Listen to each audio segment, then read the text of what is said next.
কতগুলো আনাতে দেন আর বাদ বাকিগুলো অন্যটা।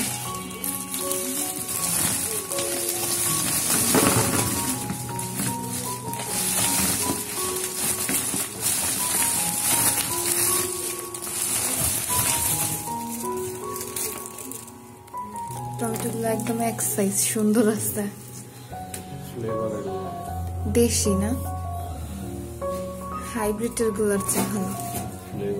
হাইব্রিডের গুলা সেদ্ধ হইতেও দেরি হয়।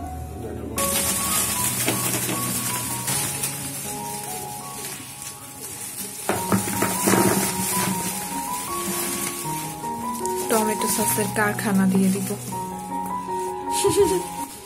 হ্যালো এভরিওয়ান, কি অবস্থা সবার? কেমন আছেন সবাই? আশা করি ভালো আছেন। আমরাও আল্লাহ তাআলার অশেষ রহমতে ভালোই আছি আলহামদুলিল্লাহ। টমেটোময় একটা ভ্লগ নিয়ে আপনাদের সামনে হাজির হয়েছি। আসলে বেশ কিছু টমেটো আনা হয়েছে সস তৈরি করব বলে। তো পুরো ভিডিওটা জুড়ে আশা করি আমার পাশেই থাকবেন। আই হোপ আপনাদের কাছে ভালোই লাগবে। পাগলের কাজ দেখেন, সস তৈরি করব বলেছি তো 1 মণ টমেটো নিয়ে চলে আসছে। তো যাই হোক, এখন হচ্ছে টমেটো সস তৈরির প্রসেসিং শুরু করব। প্রথমে যেই কাজটা করতে হবে সেটা হচ্ছে এই যে এত এত টমেটো সব কিন্তু পাকা না, দেখা যাচ্ছে কিছু আছে আধা পাকা, কিছু আছে বেশি পাকা। তো এখান থেকে হচ্ছে বেছে বেছে যেগুলা লাল টুকটুকে আছে সেগুলাকে আলাদা করব।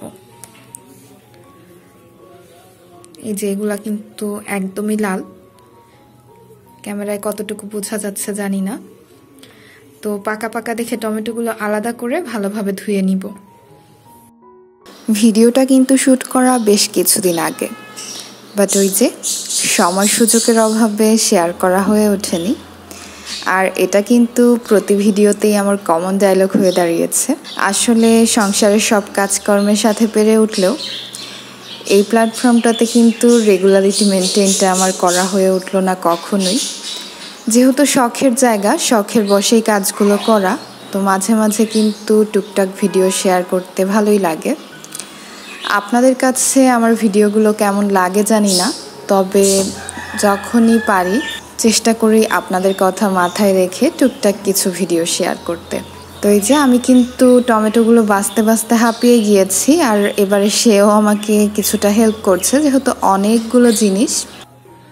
তো এই যে এখানে হচ্ছে আমার টমেটোগুলো কিন্তু বাছা শেষ। এই বালতিটাতে আর এই বলটাতে হচ্ছে পাকাগুলো বেছে আলাদা করেছি, আর এই 2 বাস্কেটে যেটা আছে সেটা একটু আধা কাঁচা, এগুলা ইউজ করব না। আর এখানে যে টমেটোগুলো আছে দেখতেই পাচ্ছেন কতটা কিউট। এগুলা আসলে একদম বেবি সাইজ, মাসুম বাচ্চা বলতে পারেন। তো আমি হচ্ছে এগুলাকে বেছে আলাদা করে রেখেছি, আর সোহা কিন্তু এখান থেকে নিয়ে নিয়ে অলরেডি খাওয়া শুরু করেছে। তো এই তো এবারে হচ্ছে টমেটোগুলো খুব ভালোভাবে ধুয়ে ক্লিন করে নিব। টমেটোগুলোকে বেশ কয়েকবারে ধুয়ে ভালোভাবে পানি ঝরিয়ে নিতে হবে।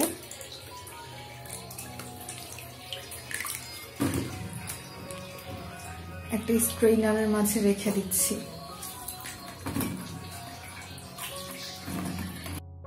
ভিডিও শ্যুট করা বলেন বা এডিটিং, এই দুটোতে খুব বেশি সময় না লাগলেও ভয়েস ওভারটা করতে কিন্তু আমার অনেকটা সময় লেগে যায়, আর এজন্যই কিন্তু আমি পিছিয়ে পড়ি। আজও কিন্তু ভয়েস ওভার করতে বসে দেখেন আশেপাশে কত বেশি নয়েজ, আর আশেপাশের নয়েজের চেয়ে বেশি দেখেন আমার পাখিগুলা কত দুষ্টুমি শুরু করেছে।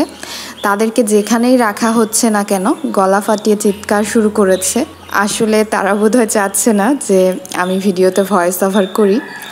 তো যাই হোক, কথা বলতে বলতে এখানে সোহার বাবা কিন্তু টমেটোগুলো কেটে নিয়েছে আর চুলায় বসিয়েও দিয়েছি। এবারে এটাকে সেদ্ধ করে নেওয়ার পালা। এ পর্যায়ে কিন্তু চুলার আঁচটা একদম হাই হিটে রেখে না ঢেকে যদি টমেটোটা জাল করা হয় তবে কালারটা বেশি বেটার আসে। বাট আমার চুলার আঁচটা যেহেতু একটু কম ছিল এজন্য কিন্তু আমি কিছু সময় ঢেকে দিয়েছিলাম। আর এদিকে কিন্তু এত বেশি কাজের চাপ যে কেউই বসে নেই, সবাই কাজে লেগে পড়েছে।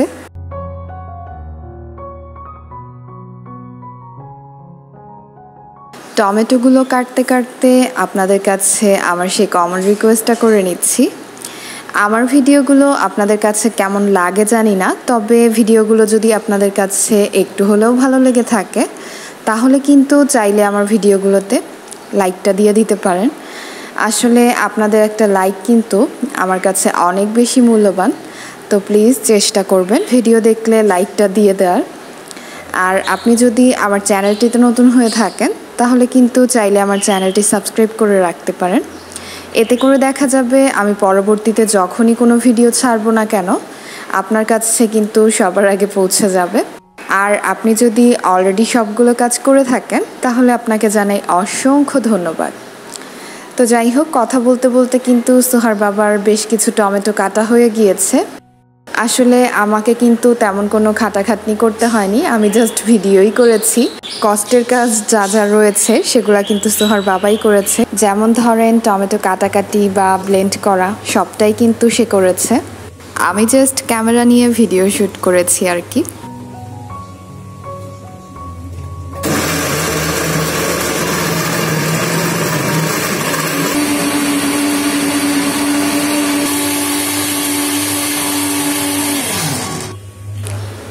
আসলে যে কোনো কাজ করতে করতে দেখবেন একটা দক্ষতায় পরিণত হয়।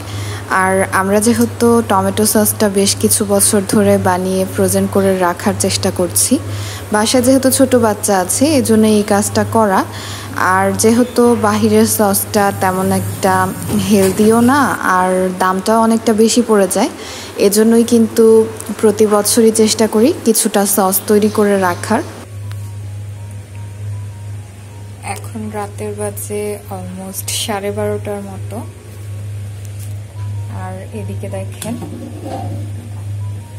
আমাদের কাজকর্ম কিন্তু এখনো চলছে।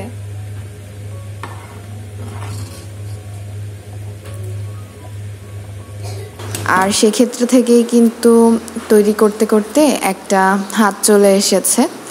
যেভাবেই করি না কেন মনে হয় যে না, বাসার সসটাই বেটার মনে হয়। তো এখানে হচ্ছে আমরা বেশ কয়েকভাবেই কিন্তু টমেটোটা ফ্রোজেন করেছি।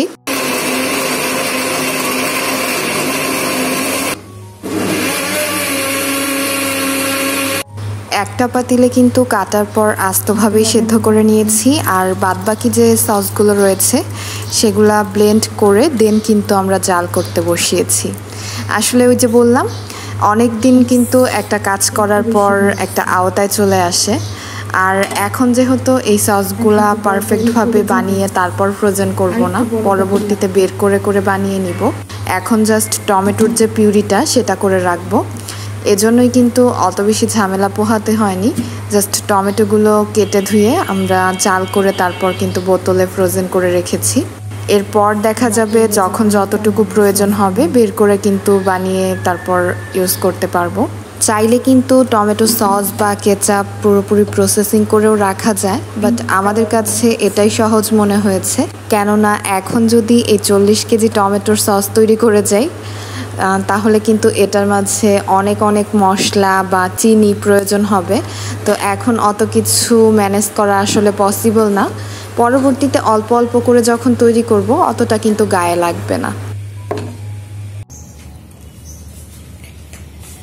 শুভ সকাল এভরিওয়ান, সকাল 7টার মতো বাজে। আর এই যে আমার কিচেনের অবস্থা হচ্ছে আজকে টমেটোময়, চারিদিকে টমেটোর ছড়াছড়ি। এখানে কিছু পেস্ট করে জাল করে রাখা হয়েছে, এই পাতিলটাতেও রয়েছে কিছু। আর এই যে এই পাতিলের গুলো এমনিতে হচ্ছে আস্ত সেদ্ধ করেছিলাম, ব্লেন্ড করা হয়নি, এখনো করতে হবে। এদিকে বেশ কিছু টমেটো রয়েছে, আসলে বেশি রাত যেহেতু হয়ে গিয়েছিল তো তখন আর করা হয়নি, ব্লেন্ড করতে গেলে শব্দ হতো, এই জন্য রেখে দিয়েছিলাম যে সকালে উঠে তারপর করে নিব। তো এখানে হচ্ছে চুলাটা কিন্তু অন করে দিয়েছি, রাতে কিছুটা জাল হবার পর কিন্তু অফ করে রেখেছিলাম। আর ব্লেন্ডিংয়ের কাজকর্ম যেহেতু শেষ, তো ব্লেন্ডার মেশিনগুলো একটু ভালোভাবে ক্লিন করে তারপর জায়গা মতো উঠিয়ে রাখবো। এগুলো বাইরে থাকলে কিন্তু একটু হিবিজিবি লাগবে কাজকর্ম করতে। আর যেহেতু উঠিয়ে রাখবো এজন্য কিন্তু একটু ভালোভাবেই ক্লিন করে নিচ্ছি, না হলে দেখা যাবে ময়লাগুলো কিন্তু বসে যাবে। যে কোনো জিনিস দেখবেন একটু যত্ন সহকারে ইউজ করলে কিন্তু বেশ অনেক দিন পর্যন্ত নতুনের মতো চকচকে থাকে। তো আমার জিনিসগুলোও কিন্তু এরকমই, দেখা যায় যত ছোটোখাটো জিনিসই হোক না কেন আমি চেষ্টা করি পারফেক্টভাবে সেই জিনিসটার যত্ন নেওয়া। তো এই যে কথা বলতে বলতে কিন্তু ব্লেন্ডার মেশিনটা আমি ভালোভাবে ব্রাশের সাহায্যে ক্লিন করে নিয়েছি, আর এবারে একটা ভেজা টাওয়ালের মাধ্যমে ভালোভাবে মুছে নিচ্ছি। ওদিকে কিন্তু চুলায় টমেটোগুলো জাল হচ্ছে, আর জালটা যখন পারফেক্টভাবে হয়ে যাবে সে পর্যায়ে কিন্তু চুলার আঁচটা অফ করে টমেটোগুলোকে বেশ ভালোভাবে ঠান্ডা করে নিতে হবে। যখন টমেটোগুলো পারফেক্টভাবে ঠান্ডা হয়ে গিয়েছে সে পর্যায়ে কিন্তু আমরা টমেটোগুলোকে বোতলে ঢেলে নিচ্ছি। আর এই তো আমার 1 মণ টমেটোর সস। আসলে টমেটো যখন আস্ত থাকে তখন কিন্তু দেখতে অনেক মনে হলেও যখন পিউরি করা হয় তখন কিন্তু পরিমাণটা একটু কমেই যায়। তো যাই হোক, দেখতে দেখতে কিন্তু ভিডিওর একদম শেষ পর্যায়ে চলে এসেছি। আর আমার আজকের টমেটোময় ভিডিওটা আপনাদের কাছে কেমন লাগলো আশা করি জানাতে ভুলবেন না। আজকের মতো এখানেই বিদায় নিয়ে নিচ্ছি। সবাই ভালো থাকবেন, সুস্থ থাকবেন। আল্লাহ হাফেজ। আসসালামু আলাইকুম।